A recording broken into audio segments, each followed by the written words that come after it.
Buenos dias, amigos.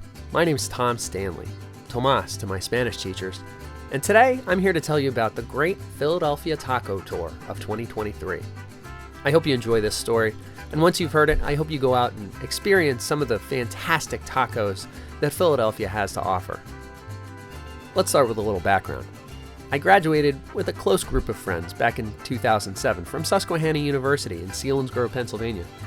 And since then, my friends and I have periodically partaken in themed food hunts, including 2 pizza hunts and a sandwich hunt in New York City, and a sandwich hunt and a cheesesteak hunt here in Philadelphia. Our last food hunt was about 5 years ago, so we were overdue. I decided to ring everybody's bell and got a group of guys on board for a 2023 food hunt. My wife Bernadette suggested that we do tacos for this tour since one of our eaters has gone mostly gluten-free. Corn tortillas fit that bill perfectly. I sent around a doodle poll to set the date, which was only moderately helpful because you need people to respond to your doodle poll in order for it to work. Regardless, we figured out that June 10th was the date we were going to partake in this adventure. And with that, the research began. Now, this was a daunting task. How do you choose the best day's worth of tacos in such a taco-rich city as Philadelphia? There were so many options that it was hard to know where to start. The Philadelphia subreddit was a great source of information, though I had to get specific, i.e. best chorizo in town, or else my posts there would get removed for asking questions that others had already answered. Another terrific source of info was Twitter. I gathered a preliminary lineup and shared it there asking for feedback, and I received a ton of feedback. This was a huge help in gathering our list of destinations, though it identified far too many options than we could possibly visit in a single day. We also had to find lodging for this adventure. A friend of mine came to the rescue. She and her husband were going out of town for that weekend, and her place in South Philadelphia was wide open. And this changed everything. About half of the options I had identified were already in South Philadelphia. It made sense that we turn this into a South Philly taco tour. After all, I did live in South Philadelphia for about 6 years. It kind of felt like this was fate calling me back. Our revised plans were ambitious to say the least. We aimed to hit 13 spots in total throughout the day. 7 of them around the Italian market, at breakfast and lunch, and then another 6 around dinner time. I put them all together in a personalized Google map. After I'd identified all of our destinations, I reached out to many of them on Facebook or Instagram through private messages, asking what they recommended we try if we could only have one taco there. Some of those pages appeared to be run mostly in Spanish, and my Spanish is just a little rusty, so I used ChatGPT to translate, which was surprisingly successful. The responses I received were extremely helpful. Finally, the weekend arrived. 4 of us gathered at our friend John's house in Chesterbrook, Pennsylvania the night before the hunt, where we ate burgers and potato salad, and late at night we stole and ate a bag of popcorn that John's brother had bought for his girlfriend as a gift. Sorry about that. In the morning, we piled into the car, drove into the city, and we met our 5th companion, Billy Madison, is his real name, at 30th Street Station. We drove down to South Philly and dropped our bags at our home away from home, and by about 11:30 a.m., we drove up to begin the first part of our magnificent eating adventure. Our first stop on the tour was Taco Heart on East Passyunk at 7th and Carpenter. It was moderately busy, but we were quickly greeted by a friendly server named Lydia, who pointed us towards the kiosk to place our order.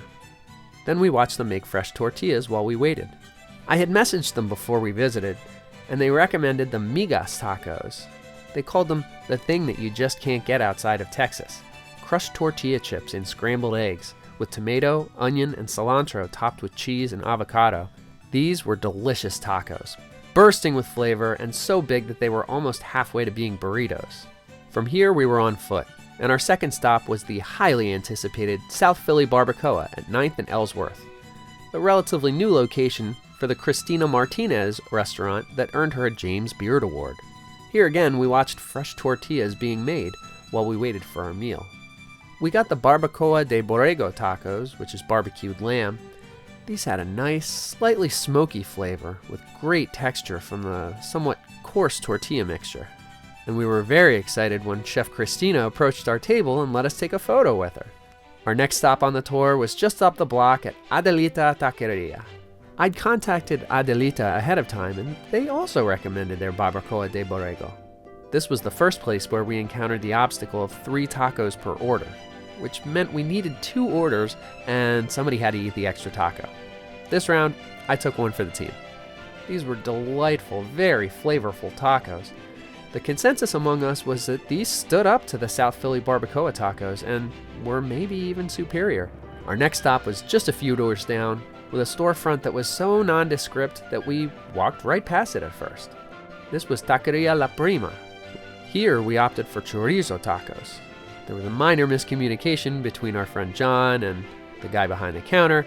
That left us with just 1 order of tacos, but that was fine because we were already starting to fill up a little bit. But this was excellent chorizo, nice and salty, dripping that beautiful orange grease on the ground as you would expect from good chorizo. Next, we continued across Washington Avenue into the Italian market proper to a place called Blue Corn. This was a huge contrast from the counter service only Taqueria La Prima, as Blue Corn does table service, and they even have a full bar, which was a lovely surprise. Most of us ordered margaritas while we waited for our food. We opted for the blue tacos here, which were al pastor, served on beautiful tortillas made with, you guessed it, blue corn. Beautiful presentation, packed with flavor and lots of cilantro, and served with these cool little stone salsa dishes. With 5 stops down, we hoofed it over to our 6th stop, Tamalex restaurant at 7th and Federal. This was another sit-down spot, and we took advantage of their outdoor seating. As we did, I noticed a cook hard at work a few feet away, carving al pastor from a spit. He and I had a nice conversation. I told him what we were up to. He seemed pretty interested. We ordered their tacos especiales de suadero, which is beef with Oaxaca cheese, nopales, and homemade tortillas, as they had recommended in advance. Along with our order, we received 4 of the most beautiful tacos that we had seen all day, made with that al pastor we had just watched being made. That cook came and chatted with us, and we expressed our surprise and gratitude for the free round of tacos. By now, we were at the end of our rope, and unfortunately, our full bellies meant that we had to abandon our 7th and final stop for the first loop of the day. At this point, it was time for some hardcore relaxing and digesting.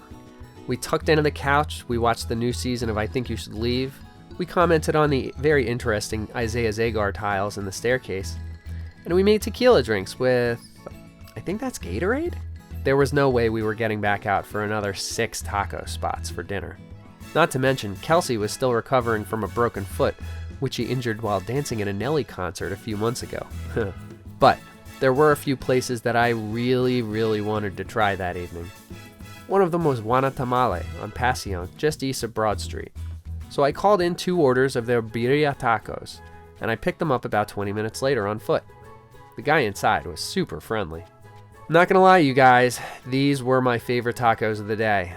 They were very heavy tacos, filled with beef and stretchy Oaxaca cheese, fried, and served with delicious consomme on the side for dipping. Obviously, these did nothing to motivate people to get off the couch, and with closing time approaching for a few of our planned destinations that evening, I called and ordered from one more, Taqueria Morales at Jackson and Carlisle Streets, and walked over to retrieve it. I had never had Campechanos tacos before, which is steak and Mexican sausage, so I sprang for that at this place. This was another delicious batch of tacos, served with ample portions of nopales for toppings. We spent the rest of the evening digesting, laughing, and enjoying each other's company. It's only so often that we can get together like this, and it was truly a joyous occasion. And of course, we left no stone unturned as we cleaned up the house in the morning. It was a nearly unanimous conclusion that Juana Tamale took first place for the day. But Tamalex restaurant was not far behind. Still, everything was sensational, from the food, to the people, to the time spent with friends. This won't be our last food hunt, and maybe we'll do another Philly taco tour that ventures even further. But what an experience this was. I want to say thank you to all the great people who helped us come together. Philadelphia is a great city for a lot of reasons, and tacos should be very high on that list.